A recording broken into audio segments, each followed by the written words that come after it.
Welcome to S P study point. स्वागत है आपका आपके अपने परिवार एस पी स्टडी पॉइंट में। मैं सोनू आप सभी दोस्तों का हार्दिक स्वागत करता हूं। दोस्तों, आज के इस क्लास में हम डिस्कस करेंगे वेरी शॉर्ट आंसर टाइप क्वेश्चनों पर। वेरी शॉर्ट आंसर टाइप क्वेश्चनों पर जो आगामी एग्ज़ाम के लिए काफ़ी महत्वपूर्ण होगी। दोस्तों, जैसा कि ये क्लास जो है वो BSc first year semester first के लिए संचालित की जा रही है, जिसमें हम डिस्कस कर रहे हैं फंडामेंटल्स ऑफ केमिस्ट्री पर, जो न्यू सिलेबस के अकॉर्डिंग संचालित की जा रही है। न्यू सिलेबस के अनुसार 2021 में जो आपका न्यू सिलेबस लागू हुआ है उसी के अकॉर्डिंग ये क्लास संचालित की जा रही है, जिसमें आज हम सॉल्व करेंगे very short answer type question का सलूशन देंगे आप लोग को हिंदी और इंग्लिश लैंग्वेज दोनों में। दोस्तों, जैसा कि ये क्लास जो पहले हो चुकी थी, जिसमें हमने डिस्कस किया था 50 वेरी शॉर्ट आंसर टाइप क्वेश्चनों को, जिसका सलूशन हमने कहा था आप लोगों से करवाने के लिए, तो आज हम वेरी शॉर्ट आंसर टाइप क्वेश्चनों का सलूशन कराएंगे, यानी कि सॉल्व पेपर कराएंगे, सॉल्व पेपर करवाएंगे, जो आपके लिए काफ़ी महत्वपूर्ण होगा। दोस्तों, क्लास स्टार्ट करने से पहले आप सब लोगों से निवेदन करना चाहते हैं, प्लीज़ चैनल को एक बार सब्सक्राइब कर लीजिएगा और वीडियो को लाइक कर दीजिए, दोस्तों में शेयर कर दीजिए। चलिए क्लास स्टार्ट करते हैं और सॉल्व करते हैं इम्पॉर्टेंट प्रश्नों पर। सबसे पहले हम बात कर लेते हैं, ये फर्स्ट सेमेस्टर की क्लास है, जिसमें हम डिस्कस कर रहे हैं फंडामेंटल्स ऑफ केमिस्ट्री। और जो आपकी क्लास संचालित की जाती है यूट्यूब पर, वो आपका टाइमिंग है क्लास का, रोज़ रात 8 बजे केमिस्ट्री की क्लास होती है, 9 बजे फिजिक्स की क्लास होती है और सुबह 6 बजे बॉटनी और जूलॉजी की क्लास संचालित की जाती है मेरे प्यारे मित्रों। इसलिए आप लोग नोटिफिकेशन बेल को ज़रूर प्रेस करिएगा, ताकि नोटिफिकेशन आपको क्लास का प्राप्त होता रहे। Chemistry new model solve paper, जिसमें हम सॉल्व करेंगे आज वेरी शॉर्ट आंसर टाइप क्वेश्चनों पर। जैसा कि अगली क्लास में हमने एक बेसिक कंप्यूटर सिस्टम के जो भी इम्पॉर्टेंट प्रश्न थे, जो भी महत्वपूर्ण प्रश्न थे, उनको मैंने सॉल्व करा दिया था। और आज की क्लास में हम सॉल्व करेंगे very short answer type question, जो आपके होल सिलेबस में जितने भी आपके शॉर्ट आंसर टाइप प्रश्न थे उनको मैंने चुना है और उनका सलूशन करेंगे। अगर प्रश्न आपके शॉर्ट आंसर टाइप प्रश्न आते हैं तो इन्हीं पीडीएफ से मिलेंगे आपको आपके एग्ज़ाम में, तो आप लोग ध्यान से पढ़िएगा और इन प्रश्नों को ज़रूर तैयार करिएगा। ये आपका पहला प्रश्न पूछा गया है, H2O is a liquid but H2S is gas, explain. मेरे प्यारे मित्रों, आपसे पूछा गया है कि पानी जो है वो लिक्विड है, यानी द्रव्य है, लेकिन H2S गैस है, इसका कारण क्या है, इसकी व्याख्या आपको करनी है। तो आप सिंपल सी बात पहले ये जान लीजिए कि आखिर में इसका कारण क्या होता है। तो इसका कारण ये है, जब जैसे पानी में H2O ऑक्सीजन जो है वो क्या है, उसका छोटा आकार होने के कारण, देखिए ऑक्सीजन का छोटा आकार होने के कारण तथा उच्च इलेक्ट्रोनेगेटिविटी के कारण H2O में जो पाए जाते हैं, क्या पाए जाते हैं, अंतरा आणविक हाइड्रोजन बंध पाए जाते हैं। क्या पाए जाते हैं, अंतरा आणविक हाइड्रोजन बंध पाए जाते हैं। इसके फलस्वरूप जो H2O होगा वो क्या होगा, वो द्रव होगा, वो फाइनली क्या होगा, द्रव होगा। लेकिन बात कर लें H2S की, तो H2S में जो सल्फर है उसकी साइज़ क्या है, उसकी साइज़ बड़ी होती है। H2S में सल्फर की जो साइज़ है वो क्या है, वो बड़ी है। और इसमें हाइड्रोजन बंध जो होते हैं, इसके बड़े आकार, सल्फर के बड़े आकार होने के कारण हाइड्रोजन बॉन्ड इसमें नहीं पाए जाते हैं। हाइड्रोजन बॉन्ड जो बनते हैं वो इसमें नहीं पाए जाते हैं। और इसमें वर्क क्या करता है, इसमें वर्क करता है वांडर वाल्स फोर्स, इसमें वर्क करता है वांडर वाल्स फोर्स पाया जाता है। इसीलिए H2S क्या है? एक गैस है। मेरे प्यारे मित्रों, इतनी बात समझ में आ गई। तो आप लिखेंगे किस प्रकार से आंसर, इसको समझ लीजिए। आप हेडिंग डालेंगे water is liquid whereas H2S gas. देखिए, ये आपके शॉर्ट आंसर टाइप प्रश्न हैं। ये आपके सेक्शन ए में पूछे जाने हैं, जिनका आंसर आपको 50 वर्ड्स में लिखने हैं। मेरे प्यारे मित्रों, कोई ज़रूरी नहीं है कि आप 50 वर्ड में लिखें, आपको कंप्लीटली आंसर देना है, आपको क्लेरिफाई करना है क्वेश्चन को। ठीक है, अब आप लिखेंगे this is due to the fact that on account of high electronegativity and small atomic size of oxygen enter into hydrogen bond, the formation very readily, thus the hydride of oxygen is formed। मेरे प्यारे मित्रों, ये हो गया आपके पहले question का answer. अब हम बात कर लेते हैं आपके दूसरे क्वेश्चन का आंसर क्या होगा। मेरे प्यारे मित्रों, जल्दी से आप वीडियो को एक बार लाइक कर दीजिए। चैनल पर नए हैं मेरे प्यारे मित्रों तो चैनल को जरूर सब्सक्राइब करिएगा। चलिए, 2 नंबर प्रश्न जो है बहुत ही महत्वपूर्ण प्रश्न है आपके। 2 नंबर प्रश्न आपका बहुत महत्वपूर्ण है और आपके एग्जाम में आने की पूरी संभावना बनी हुई है। पूछा गया है explain the intermolecular hydrogen bonding. Intermolecular hydrogen bond क्या होते हैं, यानी अंतरा आणविक हाइड्रोजन बॉन्ड की व्याख्या करिए, इस क्वेश्चन में पूछा गया है। सबसे पहले हम बात कर लें, ये प्रश्न आपको पूर्णतः आना चाहिए, क्योंकि मैंने आप लोग को हाइड्रोजन बॉन्ड पढ़ा दिया है। मैंने आपको हाइड्रोजन बॉन्डिंग पढ़ा दिया है, जिसमें मैंने आपको बताया था हाइड्रोजन बॉन्ड कितने प्रकार के पाए जाते हैं, 2 प्रकार के। पहला कौन सा है? Intermolecular force, intermolecular hydrogen bond. और दूसरा क्या है? दूसरा आपका क्या है? इंट्रामॉलिक्यूलर हाइड्रोजन बॉन्ड, यानी अंतराणविक और अंतर आणविक हाइड्रोजन बॉन्ड, 2 प्रकार के बॉन्ड पाए जाते थे। और जो तीसरा था आपका, वो क्या था? London force. तीसरा क्या था? लंदन फोर्स था। ये मैंने आपको विस्तृत में बता दिया है। अगर आप लोगों ने वो वीडियो नहीं देखा है तो आप प्लेलिस्ट में जा करके वो वीडियो ज़रूर देख लीजिएगा। चलिए, अब हम बात कर लेते हैं अंतरा आणविक हाइड्रोजन बॉन्ड क्या है। मेरे प्यारे मित्रों, अंतरा आणविक हाइड्रोजन बॉन्ड तब बनता है जब हाइड्रोजन और इलेक्ट्रोनेगेटिव एटम, जब हाइड्रोजन और इलेक्ट्रोनेगेटिव एटम के बीच में क्या बनता है? हाइड्रोजन बॉन्डिंग होती है। हाइड्रोजन बॉन्डिंग पाई जाती है, तब क्या होता है? अंतरा आणविक हाइड्रोजन बॉन्ड का फॉर्मेशन होता है। मेरे प्यारे मित्रों, इतनी बात समझ में आ गई।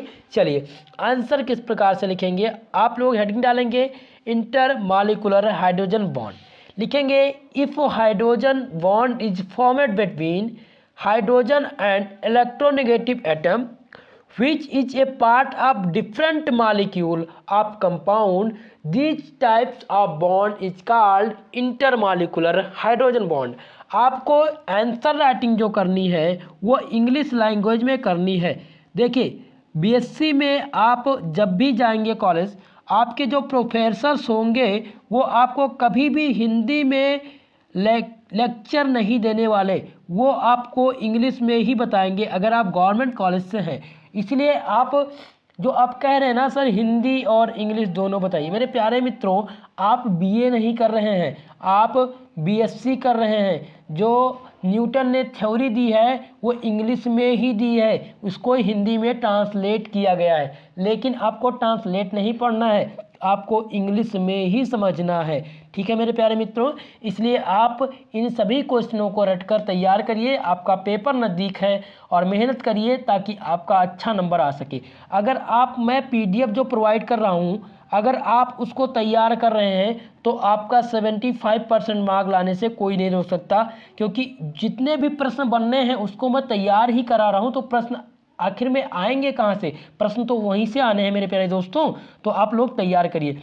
चलिए, अब इसको हिंदी में समझ लेते हैं। जो हिंदी मीडियम के स्टूडेंट हैं उनको थोड़ा सा प्रॉब्लम होती है, उनके लिए मैंने हिंदी में भी क्वेश्चन का आंसर दिया है। तो अंतरा आणविक हाइड्रोजन बॉन्ड, यदि हाइड्रोजन और ऐसे ऋण विद्युतीय परमाणु के बीच हाइड्रोजन बॉन्ड बनता है और ये परमाणु जो किसी यौगिक के भिन्न अणुओं के साथ भाग लेते हैं तो इस प्रकार का जो बंध बनता है उसे हम अंतरा आणविक हाइड्रोजन बंध कहते हैं। मेरे प्यारे मित्रों, इतनी बात समझ में आ गई आपके। चलिए अगले प्रश्न की बात करते हैं। आपका 3 नंबर प्रश्न है, पूछा गया है H2O molecule has high dipole moment why. पूछा गया है कि पानी के पास अधिक डाइपोल मोमेंट पाया जाता है, द्विध्रुव आघूर्ण पानी के पास अधिक पाया जाता है, इसका क्या कारण है। मेरे प्यारे दोस्तों, इसका कारण क्या है, जल्दी से आप बताइए। इसका कारण तो पहला ये है कि पानी के जो एंगुलर स्ट्रक्चर हैं, पानी का जो एंगुलर स्ट्रक्चर है उसके कारण इसका जो द्विध्रुव आघूर्ण है, जो इसका द्विध्रुव आघूर्ण है वो अधिक होता है। वो क्या होता है, अधिक होता है। मेरे प्यारे दोस्तों, इतनी बात समझ में आ गई। और जो पानी के बीच में यानी वाटर मॉलिक्यूल के बीच में जो बॉन्ड बनता है वो कितना बनता है, 104.5 डिग्री का कोण बनता है। और जो डाइपोल मोमेंट एक्चुअली में बनता है वो कितना बनता है, 1.60 डी से इसे डिनोट करते हैं डाइपोल मोमेंट को। इतनी बात समझ में आ गई। अब आपको आंसर कैसे लिखना है, आंसर राइटिंग लिखना है H2O molecule has high dipole moment due to its angular structure. It has been found that the polar dipole या pole moment is oxygen and hydrogen bond is 1.60 D.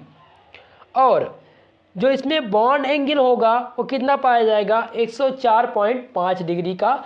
और इसके फलस्वरूप जो रिजल्टेंट डाइपोल मोमेंट होगा वो कितना निकल के आएगा, वो निकल के आएगा 1.84 डी। मेरे प्यारे मित्रों, इतनी बात समझ में आ गई। इसी प्रकार से आपको आंसर राइटिंग करनी है।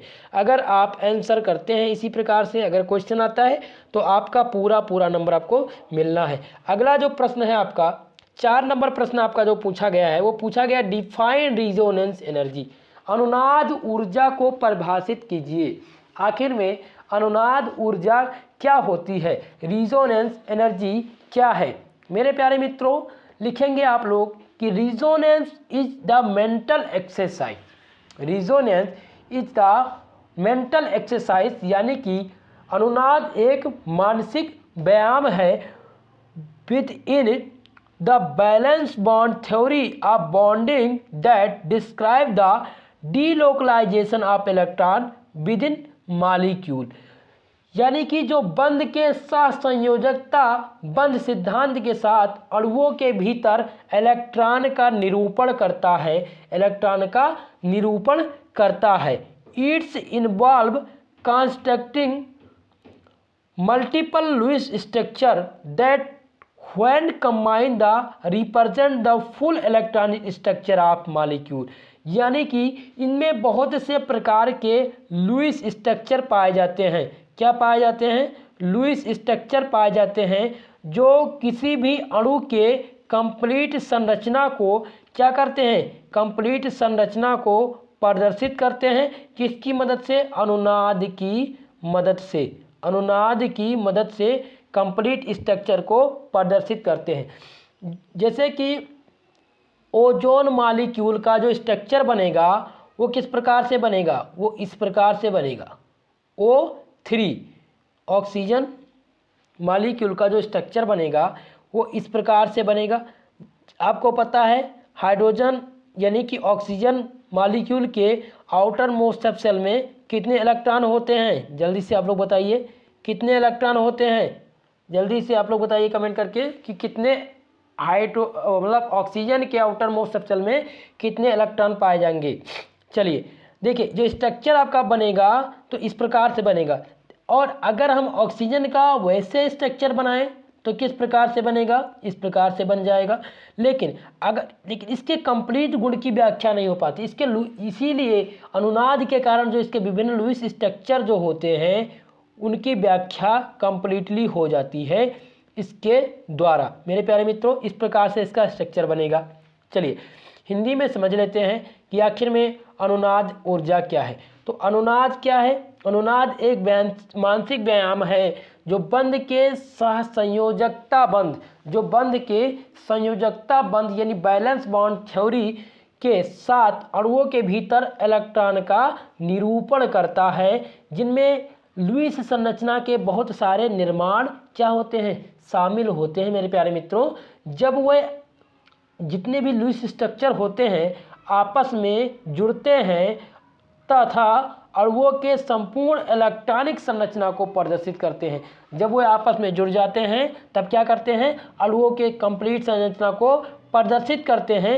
वास्तविक में अणु की जो संरचना होती है वो क्या होती है, न्यूनतम ऊर्जा वाली काल्पनिक संरचना की ऊर्जा के अंतर को हम अनुनाद ऊर्जा करते हैं। अनुनाद ऊर्जा किसे कहते हैं, वास्तव में जो अणु की संरचना का न्यूनतम ऊर्जा वाली काल्पनिक संरचना होती है और उसके जो अंतर आता है, जो उसमें अंतर आता है, उसी को हम क्या कहते हैं, अनुनाद ऊर्जा कहते हैं। आपका अगला प्रश्न है, 6 नंबर प्रश्न पूछा गया है, व्हाट इज लाइटिक एनर्जी, जाली ऊर्जा क्या है। देखिए, अगर इस प्रकार के प्रश्न आपके एग्जाम में आते हैं तो आंसर आप लोग लिखेंगे। देखिए, जाली ऊर्जा के बारे में बताना, यहाँ पर समझाना थोड़ा सा असंभव हो जाता है, क्योंकि ये लॉन्ग टर्म का प्रश्न है और इसको हम लॉन्ग आंसर टाइप प्रश्न में नहीं समझ सकते। इस पर मैं एक विस्तृत वीडियो बनाऊंगा, एक विस्तृत क्लास होगी इस पर, तो आपके समझ में आ जाएगा। यहाँ पर आपको केवल और केवल मैं लर्न करने की कोशिश कराऊंगा कि आप लोग इस PDF के द्वारा याद करें और जो चीज़ें हैं वो मैं आपको यहाँ पर समझा रहा हूँ, कुछ चीज़ें समझने का प्रयास कीजिएगा, ठीक है। बताया गया है जाली ऊर्जा के बारे में कि the lytic energy is the energy change of formation of 1 mole of ionic compound, यानी कि जाली ऊर्जा एक मात्र गठन ऊर्जा परिवर्तन है, एक गठन ऊर्जा परिवर्तन है जो आयनिक यौगिक गैसीय अवस्था में उसके घटक आयनों से, यही से बलों का एक उपाय, ये सहसंयोजी बलों का एक उपाय है। यानी कि लाइटिक एनर्जी क्या है, एक कोवैलेंट फोर्स का क्या है, एक उपाय है। It is measure of the cohesive force that bind ion, यानी कि यह जो आयनों को क्या करता है, बांध के रखता है। ये क्या करता है, ये सहसंयोजी बल का एक उपाय है जो आयनों को क्या करता है, बांध के रहता है। यानी जाली ऊर्जा आयनों को, यानी सहसंयोजी आयनों को क्या करती है, बांध के रखती है, ठीक है। और तीसरी बात ध्यान रखनी है कि lattice energy is the relevant to many practical properties including solubility, hardness and volatility. मतलब कि जाली ऊर्जा घुलनशीलता, कठोरता और अस्थिरता सहित कई व्यवहारिक गुणों का एक प्रासंगिक है। यानी कि इसमें कई प्रकार के गुण, एक किसी भी मॉलिक्यूल के कई प्रकार के गुण एक साथ निहित होते हैं। और जाली ऊर्जा आमतौर पर बॉर्न-हैबर चक्र द्वारा निकाली जाती है। किसके द्वारा, बॉर्न-हैबर चक्र द्वारा निकाली जाती है। मेरे प्यारे दोस्तों, इतनी बात समझ में आ गई। चलिए अगले प्रश्न की बात करते हैं। 7 नंबर प्रश्न आपसे पूछा गया है, what is meant by atomic orbital. मेरे प्यारे मित्रों, पूछा गया आपसे परमाणु कक्षक को परिभाषित कीजिए। आखिर में परमाणु कक्षक क्या होते हैं, एटॉमिक ऑर्बिटल क्या होते हैं, आपको बताना है। तो एटॉमिक ऑर्बिटल क्या है। अच्छा, सबसे पहले तो आप लोग ये बताइए कि ऑर्बिटल क्या होते हैं। ऑर्बिटल क्या होते हैं, यानी कि कक्षक क्या होते हैं। जल्दी से आप लोग बताइए कक्षक क्या होते हैं। चलिए, आप सभी का आंसर आना चाहिए, कक्षक क्या होते हैं। मेरे प्यारे मित्रों, कक्षक वो होते हैं जहां पर इलेक्ट्रॉन पाए जाने की संभावना सबसे अधिक होती है। क्या होती है, सबसे अधिक होती है। कहां पर, किसी भी ऑर्बिटल में, कक्षक में इलेक्ट्रॉन पाए जाते हैं। और अगर आपसे पूछा जाए कि कक्षक क्या होते हैं तो आप बता सकते हैं एक लाइन में कि जहां पर अयुग्मित इलेक्ट्रॉन पाए जाने की संभावना सबसे अधिक होती है, सबसे अधिक होती है, उसे हम क्या कहते हैं, उसे हम कक्षक कहते हैं। कक्षक कितने प्रकार के होते हैं? कक्षक कितने प्रकार के होते हैं? जल्दी से आप लोग बताइए। तो कक्षक कितने प्रकार के होते हैं? एस, पी, डी और एफ। कितने प्रकार के? 4 प्रकार के कक्षक पाए जाते हैं। और एस, पी, डी और एफ। एस में कितने इलेक्ट्रॉन फिल होते हैं? एस में कितने इलेक्ट्रॉन फिल होते हैं? 2 इलेक्ट्रॉन। पी में कितने इलेक्ट्रॉन फिल होते हैं? 2, 2, 4 यानी कि 6 इलेक्ट्रॉन। और डी में कितने इलेक्ट्रॉन होते हैं? डी में कितने इलेक्ट्रॉन होते हैं? 10। और एफ में कितने होते हैं? 14 इलेक्ट्रॉन्स। ठीक है मेरे प्यारे मित्रों, तो ऑर्बिट क्या है इतनी बात समझ में आ गई। अब हम बात कर लेते हैं एटॉमिक ऑर्बिटल की। परमाणु कक्षक। परमाणु कक्षक क्या है? Atomic orbital are the quantum state of the individual electron in the electron cloud around a single atom. यानी कि हम बात करें एटॉमिक ऑर्बिटल की, तो एटॉमिक ऑर्बिटल क्या है? क्वांटम स्टेट है जो इलेक्ट्रॉन के इंडिविजुअल इलेक्ट्रॉन को चारों तरफ से बादल की तरह क्या करते हैं? घेरे होते हैं सिंगल एटम को। और specially atomic orbital are the quantum state, यानी कि स्पेशली जो एटॉमिक ऑर्बिटल होते हैं वो क्वांटम स्टेट में पाए जाते हैं। और individual electron in electron cloud around the single atom, यानी सिंगल एटम में क्या करते हैं? घेरे रहते हैं। यही एटॉमिक ऑर्बिटल कहलाते हैं। और हिंदी में समझ लेते हैं एटॉमिक ऑर्बिटल क्या होते हैं। तो हिंदी में एटॉमिक ऑर्बिटल क्या होता है? इलेक्ट्रॉन की तरंग प्रकृति पर आधारित आधुनिक विचारों के अनुसार परमाणु के नाभिक के चारों ओर स्पष्ट वृत्तीय कक्षाएं नहीं होती हैं, परंतु नाभिक के चारों ओर विभिन्न आकृतियों के त्रिविमीय क्षेत्रों में इलेक्ट्रॉन पाए जाने की अधिकता होती है। इन क्षेत्रों को हम क्या कहते हैं? परमाणु कहते हैं। आपका क्वेश्चन नंबर 10 बहुत ही इम्पॉर्टेंट है और ये रूल मैंने आप लोग को बता दिया था।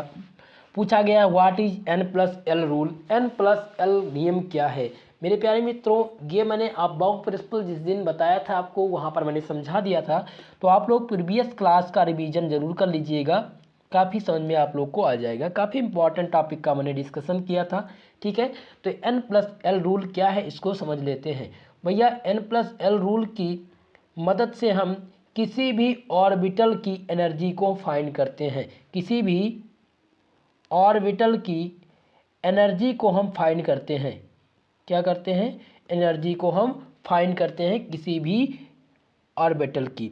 और N+L रूल की सहायता से हमें ये पता चलता है कि इलेक्ट्रॉन सबसे पहले किस ऑर्बिटल में जाएगा। सबसे पहले किस ऑर्बिटल में जाएगा। तो सबसे पहले समझ लेते हैं N+L होता क्या है। तो N क्या है? N है मुख्य क्वांटम संख्या। क्या है? मुख्य क्वांटम संख्या है। और L जो है ये क्या है? ये द्विगंशी क्वांटम संख्या है। ये क्या है? द्विगंशी क्वांटम संख्या है मेरे प्यारे मित्रों। अब मुख्य क्वांटम संख्या का मान क्या होगा? जैसे 3s, 3p, 4s, तो ये हो गया आपका मुख्य क्वांटम संख्या। और ये आपकी हो गई द्विगंशी क्वांटम संख्या। तो द्विगंशी क्वांटम संख्या माने L का रूल। तो N का मान पता है, तो S के लिए L का मान आप लोग नोट कर लीजिए। L का मान S कक्षक में क्या होगा? P में क्या होगा? D में क्या होगा? और F में क्या होगा? S में होगा 0, P में होगा 1, D में होगा 2 और F में होगा 3। फाइनली ये है L का मान। अब हम कैसे ज्ञात करेंगे किसी भी कक्षक की ऊर्जा कैसे निकालेंगे? N+L रूल से हम ये फाइंड कर लेते हैं। देखिए N+L रूल हम लगाएंगे और फाइंड क्या करेंगे? हम फाइंड करेंगे कि किस प्रकार से किसी भी कक्षक की ऊर्जा कम है या ज़्यादा। मान लिया ये 3s है और यहाँ पर 2p दिया गया है और हमें चेक करना है कि किसकी ऊर्जा, किस ऑर्बिटल की ऊर्जा ज़्यादा है। तो N+L रूल लगा देंगे। तो N का मान यहाँ पर 3 है और S का मान L के लिए कितना होता है? 0 होता है। तो फाइनली इसका आंसर कितना आ गया? 3 आ गया। और हम यहाँ पर N+L रूल लगाते हैं 2p में। तो n का मान कितना है 2 है और p का मान कितना होता है, तो p का मान होता है 1 और यहाँ पर भी आ गया 3।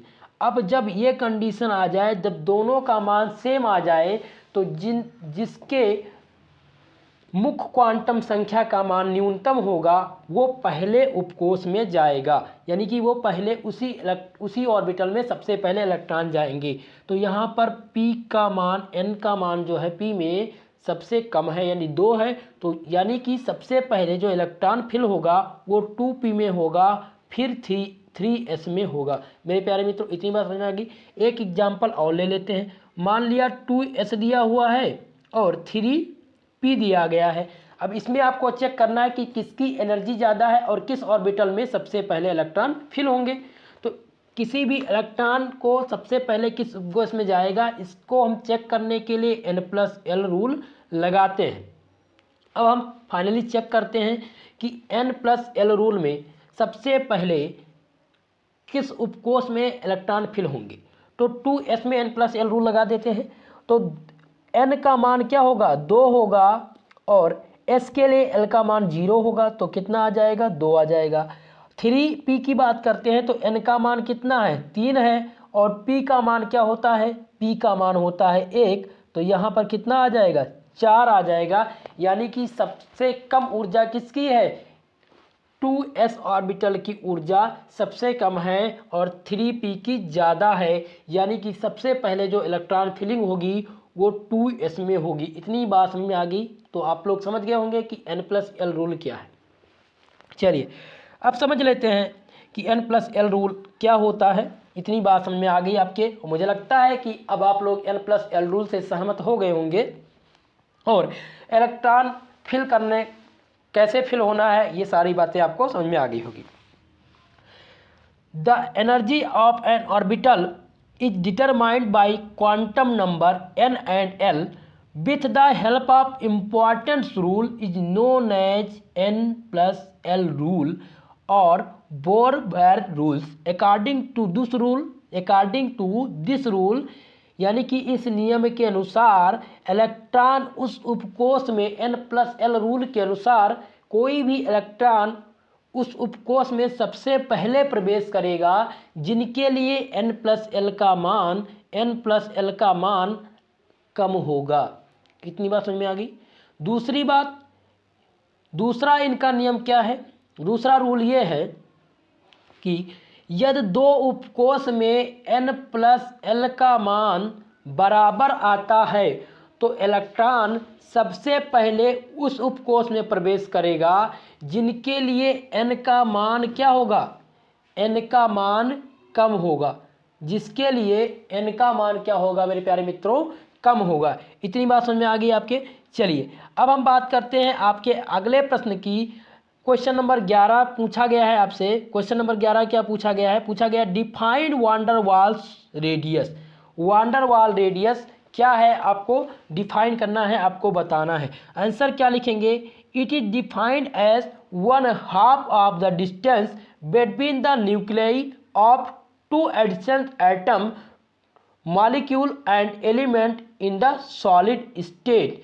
मतलब कि वांडर वाल त्रिज्या या संगठन, वांडर वाल त्रिज्या या संगठन ठोस अवस्था में दो निकटवर्ती अणुओं के, ठोस अवस्था में दो निकटवर्ती अणुओं के परमाणुओं के नाभिक के बीच की आधी दूरी, परमाणुओं के नाभिक के बीच की आधी दूरी उस परमाणु की वांडर वाल त्रिज्या या संगठन कहलाती है। उदाहरण के लिए मान लेते हैं जैसे Cl2 के 2 अणु हैं और वो 2 अणु निकटवर्ती Cl परमाणुओं के बीच की जो बंद दूरी होगी वो क्या होगी, 3.60 एंगस्ट्रॉम होगी।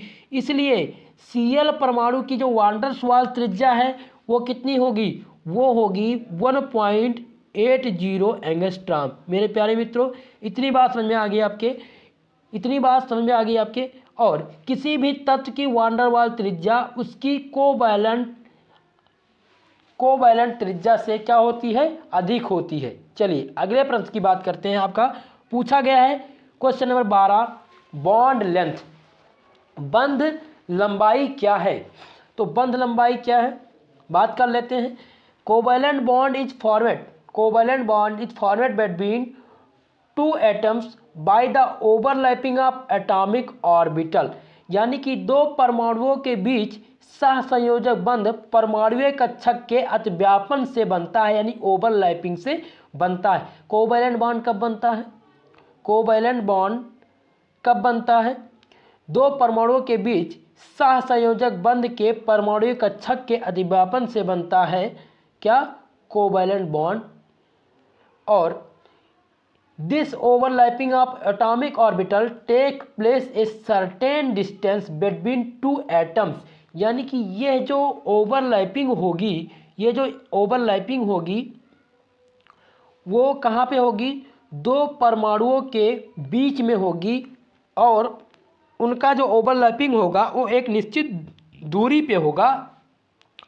This distance between the centre of two nuclei is called bond length और बॉन्ड डिस्टेंस, यानी कि जो परमाणुीय कक्षक के ओवरलैपिंग के निश्चित दूरी पर होता है, जो उनके एक निश्चित दूरी पर ओवरलैपिंग होती है, तो उन दो परमाणुओं के नाभिक के केंद्र में जो डिस्टेंस होता है उन्हीं को हम क्या कहते हैं? बॉन्ड लेंथ कहते हैं मेरे प्यारे मित्रों। इतनी बात समझ में आ गई। चलिए आगे बढ़ते हैं, अगला प्रश्न समझते हैं। देखिए, बंध दूरी को हम किससे प्रदर्शित करते हैं? तो इसकी जो एक्स किरणें हैं वो विवर्तन इलेक्ट्रॉनिक स्पेक्ट्रम वैज्ञानिक द्वारा ज्ञात की जाती है, और बंध दूरी की जो इकाई होती है वो क्या होती है? एंगस्ट्रॉम होती है, यानी कि 10⁻⁸ सेंटीमीटर होती है। और बंध दूरी पर दो परमाणुओं के बीच बना बंध अधिकतम अस्थायी होता है मेरे प्यारे मित्रों। इतनी बात समझ में आ गई। चलिए अगले प्रश्न की बात करते हैं। क्वेश्चन नंबर 13 पूछा गया आपसे, define the inclusion compound. Inclusion compound क्या है? इंक्लूजन कंपाउंड क्या है? तो inclusion compound are formed when the host compound is capable to form a crystal lattice in which there are species which are the suitable size of the guest molecule to fit.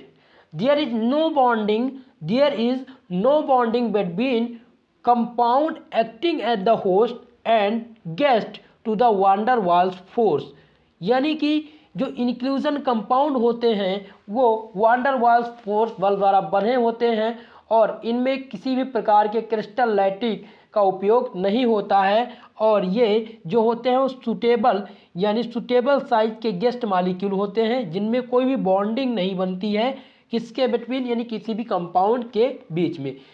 Inclusion compound जो है दो प्रकार के पाए जाते हैं, mainly दो types of inclusion compound, channel and chelate. दो प्रकार के इंक्लूजन कंपाउंड पाए जाते हैं। इन्हें हम हिंदी में कहते हैं अंतर्विष्ट यौगिक। अंतर्विष्ट यौगिक का निर्माण तब होता है जब मूल यानी होस्ट यौगिक ऐसे क्रिस्टल जालक बनाने की क्षमता रखते हों जिनमें गेस्ट अणु को ठीक से बिठाने के लिए उचित व आवश्यक आकार का स्थान हो। क्या हो? उचित व व्यवस्थित, उनको बैठने के लिए आवश्यक आकार का स्थान निश्चित हो, और जो मूल मेहमान होंगे यानी मूल अणु होंगे उनके मध्य बंध जो बनेगा वो ना हो करके वान डेर वाल बल का कार्य होगा। तो इस प्रकार के जो कंपाउंड है वो इंक्लूजन कंपाउंड कहलाएंगे मेरे प्यारे दोस्तों। चलिए 14 नंबर प्रश्न को सॉल्व करेंगे। 14 नंबर प्रश्न आपका पूछा गया है, describe the electrophilic agent. Electrophilic अभिकर्मक क्या होते हैं? चलिए अब बात कर लेते हैं इलेक्ट्रोफिलिक अभिकर्मक की। मेरे प्यारे दोस्तों चैनल को सब्सक्राइब जरूर करिएगा और वीडियो को लाइक करिए मेरे प्यारे दोस्तों। चलिए अब हम बात कर लेते हैं इलेक्ट्रोफिलिक अभिकर्मक की। इलेक्ट्रोफिलिक सब्स्टिट्यूशन क्या होता है? तो this reaction takes place by the attacking of nucleophilic such as N2Cl2 etc। मतलब कि ये इस रिएक्शन में जो अटैकिंग होती है न्यूक्लियोफिलिक सब्स्टिट्यूशन रिएक्शन तब होता है जैसे कि जब यहाँ पर N2Cl2 etc में जो अटैकिंग होती है, यानी कि this reaction takes place by the attacking of electrophilic such as N2Cl2 etc। Aromatic compound exhibit such types of reaction like nitrogen, benzene, halogenation, sulfonation etc. यानी कि इलेक्ट्रोफिलिक सब्स्टिट्यूशन रिएक्शन में जो विभिन्न प्रकार के रिएक्शन होते हैं वो क्या होते हैं।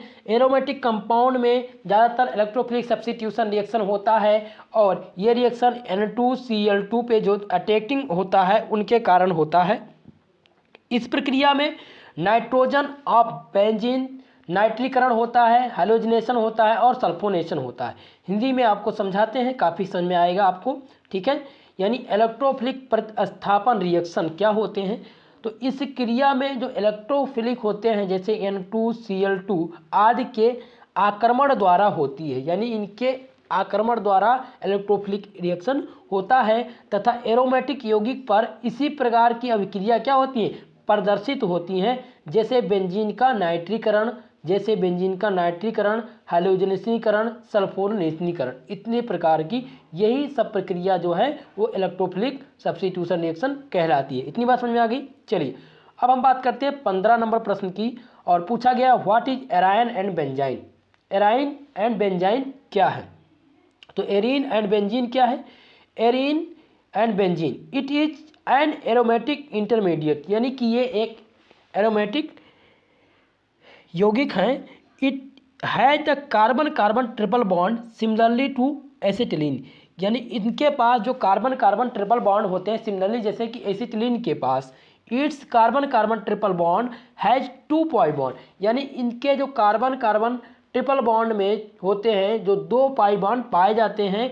It's 1x bond is formed by lateral overlapping and unhybridizable by orbitals and second bond is formed by lateral overlapping of sp orbitals। अब बात कर लेते हैं हिंदी में, आपको काफ़ी समझ में आएगा, ठीक है। और हिंदी में समझाते हैं आपकी एराइन और बेंजाइन क्या होते हैं। मेरे प्यारे मित्रों, एराइन क्या है, एक एरोमेटिक माध्यम है जिनमें एसिटिलीन के समान कार्बन कार्बन त्रियक आबंध होता है, किंतु इनके जो त्रियक आबंध होते हैं वो एक दूसरे के आबंध संकरित ऑर्बिटल से पश्चावर्त व्यापन से पाए जाते हैं, लेकिन जो दूसरा आबंध होता है वो sp2 ऑर्बिटल के अतिव्यापन से यानी ओवरलैपिंग से बनता है। ये रही बात आपके एराइन एंड बेंजाइन की बात। अब हम बात कर लेते हैं कि क्वेश्चन नंबर 16 की पूछा गया right a short note on नाइट्रीन। नाइट्रीन पर संक्षिप्त टिप्पणी लिखिए। नाइट्रीन क्या होता है, नाइट्रीन का अब किस प्रकार से लिखेंगे आंसर, लिखेंगे नाइट्रीन और organic species having the journal formula Rn। नाइट्रीन का जो जर्नल फार्मूला होता है वो क्या होता है, Rn होता है, और ये क्या है, ऑर्गेनिक स्पेसीज हैं। They are similar to carbenes and contain nitrogen atom. ये सिमिलरली क्या करते हैं, ये कार्बीन और नाइट्रोजन एटम को कंटेन करते हैं with 1 bond and 2 non bonded electron के साथ, यानी कि बॉन्डेड और नॉन बॉन्डेड इलेक्ट्रॉन के साथ, जैसे कि they electron definite and have only 6 electron in outer most shell, यानी इनके आउटर मोस्ट सेल में 6 इलेक्ट्रॉन पाए जाएंगे, यानी कि 6 इलेक्ट्रॉन पाए जाएंगे। मेरे प्यारे मित्रों, अब नाइट्रीन पर हम संक्षिप्त टिप्पणी लिख लेते हैं, देख लेते हैं किस प्रकार से आप हिंदी में समझ लेते हैं। तो नाइट्रीन क्या है, नाइट्रीन एक कार्बनिक जातियाँ हैं जिनका सामान्य सूत्र होता है Rn, तथा ये कार्बिन्स की तरह एक यौगिक हैं। इनमें जो बंध होता है वो नाइट्रोजन परमाणु तथा आबंधित इलेक्ट्रॉन युग्म से जुड़ा होता है। इनमें इलेक्ट्रॉनों की जो कमी होती, इनमें क्या होती है, इलेक्ट्रॉनों की कमी होती है, और इनके वाह्यतम कक्षा में 6 इलेक्ट्रॉन होते हैं जो अत्यंत क्रियाशील तथा प्रबल इलेक्ट्रोफाइल हैं। मेरे प्यारे मित्रों, इतनी बात समझ में आ गई आपके। चलिए अब हम बात करते हैं आपके अगले प्रश्न की। 17 नंबर प्रश्न है व्हाट इज आइसोमेरिज्म, समता क्या है। तो समता क्या है, यानी कि आइसोमेरिज्म क्या है, such compound having same molecular formula but differs some physical और chemical properties are known as isomers, यानी कि ऐसे ऑर्गेनिक कंपाउंड जिनका मॉलिक्यूलर फार्मूला क्या हो, सेम हो, लेकिन उनकी फिजिकल और केमिकल प्रॉपर्टीज में डिफरेंस पाया जाए, तो इस प्रकार के ऑर्गेनिक कंपाउंड को हम आइसोमरिज्म कहते हैं। और ये पूरा फेनोमेनन क्या कहलाता है, आइसोमरिज्म कहलाता है, यानी समता कहलाता है। इतना ही आपको एक नंबर में लिखना है। तो समता हेडिंग डालेंगे, लिखेंगे जब दो या दो से अधिक कार्बनिक यौगिक का अणुसूत्र समान हो परंतु उनके भौतिक व रासायनिक गुण क्या हो, भिन्न भिन्न हो, तो ऐसे यौगिक को हम समयोगी तथा विशेष गुण को समता कहते हैं। ये समता कितने प्रकार की होती है, 2 प्रकार की होती है। कौन कौन सी, जल्दी से आप लोग कमेंट करके बताइए कि आइसोमरिज्म कितने प्रकार के पाए जाते हैं। तो आइसोमरिज्म जो होते हैं वो 2 प्रकार के पाए जाते हैं। कौन कौन से, जल्दी से बताइए, जल्दी से आप लोग बताइए कि आइसोमरिज्म कितने प्रकार के पाए जाते हैं। चलिए जल्दी से आप लोग बताइए, आप सभी का आंसर आना चाहिए। आइसोमरिज्म कितने प्रकार के पाए जाते हैं। तो आइसोमरिज्म जो हैं 2 प्रकार के पाए जाते हैं। कौन कौन से, पहला है स्ट्रक्चरल और दूसरा है स्टीरियो आइसोमर। स्टीरियो आइसोमर, पहला तो स्ट्रक्चरल पाया जाता है, पहला क्या है, स्ट्रक्चरल है, और दूसरा जो पाया जाता है वो क्या पाया जाता है, स्टीरियो आइसोमर पाया जाता है। स्टीरियो आइसोमर्स पाया जाता है मेरे दोस्तों। तो 2 प्रकार के आइसोमरिज्म पाए जाते हैं। समझता 2 प्रकार की होती है, समझिए आप लोग। चलिए अब हम बात कर लेते हैं। 18 नंबर प्रश्न पूछा गया आपसे, एक्सप्लेन द ऑप्टिकल आइसोमरिज्म। प्रकाशिक समता क्या है, क्या पूछा गया है, प्रकाशिक समता क्या है, ऑप्टिकल आइसोमरिज्म क्या होता है। हेडिंग डालेंगे आप ऑप्टिकल आइसोमरिज्म और लिखेंगे isomerism which have the similar physical and chemical properties but differ their behaviour towards the polarised light are called the optical isomerism and this phenomenon is known as isomerism।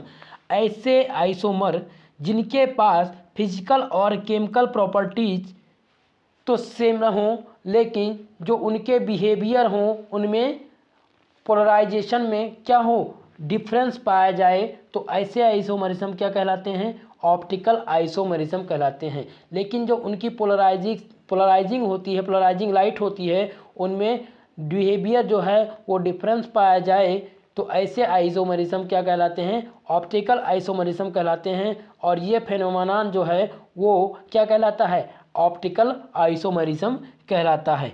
चलिए अब हम बात कर लेते हैं प्रकाशिक समता की। इसी को हम कहते हैं ऑप्टिकल आइसोमरिज्म को क्या कहते हैं, प्रकाशिक समता कहते हैं। तो ऐसे यौगिक जिनके भौतिक तथा रासायनिक गुण तो समान हैं परंतु इनका जो व्यवहार है ध्रुवित प्रकाश के प्रति भिन्न होता है। इन पोलराइजिंग लाइट के प्रति क्या है, इनका जो व्यवहार है वो भिन्न भिन्न है, तो वो प्रकाशिक समवी कहलाते हैं। और ये घटना क्या कहलाती है, प्रकाशिक समता कहलाती है। इतनी बात समझ में आ गई आप लोग के। चलिए 19 नंबर प्रश्न की बात करते हैं। पूछा गया है व्हाट आर द मीसो यौगिक। मीसो यौगिक क्या है, जल्दी से आप लोग बताइए मीसो यौगिक क्या होता है। तो आप लोग लिखेंगे मीसो यौगिक में द कंपाउंड विच हैव 2 और more chiral centre but process a plane of symmetry are called meso compound. यानी कि 2 अथवा 2 से अधिक सममित चिरल कार्बन परमाणुओं सहित किसी भी यौगिक में यदि असममित तल में उपस्थित हों तब ये क्या कहलाता है, मीसो यौगिक कहलाता है। आपको ये प्रश्न रट डालना है और ये प्रश्न आपके एग्जाम में पूछा जाना है, आपके एग्जाम में इस बार पूछा जाना है। ये बहुत ही महत्वपूर्ण प्रश्न है मेरे प्यारे दोस्तों, इसको आप कंप्लीट कर लीजिएगा। अगर वीडियो पसंद आ रहा है तो प्लीज़ वीडियो को लाइक कर दीजिए, चैनल पर नए हैं तो चैनल को सब्सक्राइब जरूर करिएगा मेरे प्यारे मित्रों। चलिए 20 नंबर प्रश्न की बात करते हैं और बहुत ही इंपॉर्टेंट प्रश्न ये 20 नंबर पूछा गया है और इसको आपको तैयार करना पूछा गया है। Write the Newman projection formula, बहुत ही इंपॉर्टेंट है न्यूमैन प्रोजेक्शन फार्मूला। ये आपसे आपके एग्ज़ाम में पूछा जाएगा, ये सेक्शन बी में भी पूछा जा सकता है, यह आपके पेपर में सेक्शन बी में भी आने की संभावना है। वैराज मैं आपको सेक्शन ए के लिए प्रिपेयर करा रहा हूँ, लेकिन अधिकांश ये मानकर चलिए सेक्शन बी में भी न्यूमैन प्रोजेक्शन फार्मूला पूछा जा सकता है। पूछा गया है आपसे न्यूमैन प्रोजेक्शन फार्मूला क्या होता है, तो आप लोग लिखेंगे Newman projection depend the spatial arrangement of all atoms और group on two adjacent carbon atom. In this case the molecule is seen along the axis of a carbon carbon bond. मतलब कि Newman projection defect the spatial arrangement यानी आसन्न carbon के जो परमाणु होते हैं वो विशेष प्रकार के न्यूमैन प्रोजेक्शन फार्मूला में व्यवस्थित कर चित्रित करते हैं, यानी चित्रित किया गया फिगर तो मैं आपको नहीं समझा सकता, फिगर आपको बनाना नहीं है एक नंबर में, ठीक है। वैसे जब मैं आइसोमेरिज्म आप लोग को पढ़ाऊंगा तो वहाँ पर आपको बताऊंगा ऑप्टिकल और न्यूमैन प्रोजेक्शन फार्मूला के बारे में, बोर्ड फॉर्म चेयर फॉर्म के बारे में भी मैं आपको बताऊंगा।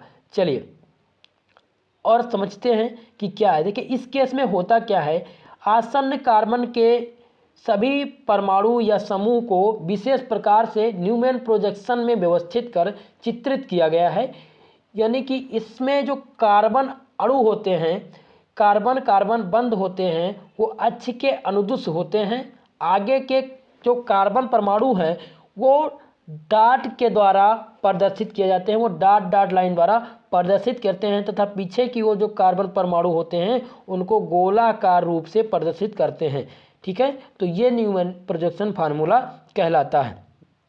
अब हम बात करते हैं क्वेश्चन नंबर 21 की, जो आज का आपका लास्ट प्रश्न है। 21 नंबर प्रश्न आपसे पूछा गया है, write a short note on Walden inversion. Walden inversion पर आपको शॉर्ट नोट लिखनी है और बताना है कि आखिर में ऑप्टिकल रोटेशन क्या होता है, यानी प्रतिलोम वाल्डन प्रतिलोम क्या होता है। तो वाल्डन प्रतिलोम क्या है, when a replacement in the group take place with a charge that is in the optical rotation, that is the change of d form, into form of vice versa, this is called optical inversion और well done inversion. यानी कि when the replacement of group, यानी कि जब कोई optical rotation में परिवर्तन के साथ, यानी takes place with a change in the rotation, जब ऑप्टिकल रोटेशन के परिवर्तन के साथ समूह का क्या होता है, प्रतिस्थापन होता है। क्या होता है, प्रतिस्थापन होता है, समूह का प्रतिस्थापन होता है, तब डी फॉर्म और एल फॉर्म एक दूसरे के साथ क्या होते हैं, बदल जाते हैं, एक दूसरे के साथ बदल जाते हैं, और इसे हम क्या कहते हैं, it is known as optical isomerism या इन्वर्जन या वेल्डन इन्वर्जन, यानी इसे ऑप्टिकल प्रतिलोम या वाल्डन प्रतिलोम कहते हैं। मेरे प्यारे मित्रों, इतनी बात आप लोग को समझ में आ गई। चलिए अब हम बात कर लेते हैं, हिंदी में आपको समझा देते हैं। देखिए ऑप्टिकल रोटेशन क्या होता है, जब ऑप्टिकल रोटेशन में परिवर्तन के साथ समूह का प्रतिस्थापन होता है तब डी फॉर्म और एल फॉर्म जो होते हैं वो क्या होता है, एक दूसरे के साथ बदल जाते हैं, और इसको हम ऑप्टिकल प्रतिलोम और वाल्डन प्रतिलोम कहते हैं। ठीक है मेरे प्यारे दोस्तों, तो इतनी बातें यानी 21 क्वेश्चनों को हमने आज इस क्लास में सॉल्व किया। तो इन प्रश्नों को आप लोग तैयार करिएगा, और ये काफ़ी इम्पॉर्टेंट प्रश्न हैं और आपके एग्ज़ाम में पूछे जाएंगे। दोस्तों जैसा कि मैंने आप लोग को इम्पॉर्टेंट लॉन्ग आंसर टाइप प्रश्न बता दिया है, यानी महत्वपूर्ण लॉन्ग आंसर टाइप प्रश्नों को डिस्कशन कर लिया है। दूसरी बात, आपके शॉर्ट आंसर टाइप क्वेश्चनों का डिस्कशन आज की क्लास में हो गया है, आप लोग इसको तैयार करिएगा। साथ ही साथ मैंने आपको मॉडल पेपर भी दे दिया है, दो मॉडल पेपर दे दिया है, और उनका सॉल्व पेपर भी मैंने करा दिया है, साथ ही साथ आपके पहले चैप्टर से जितने भी इम्पॉर्टेंट टॉपिक थे उनका डिस्कशन हमने कर लिया है। और अब कल की क्लास में हम आपको बताएंगे बाइनरी नंबर सिस्टम, और साथ ही साथ आपके जो आपका लास्ट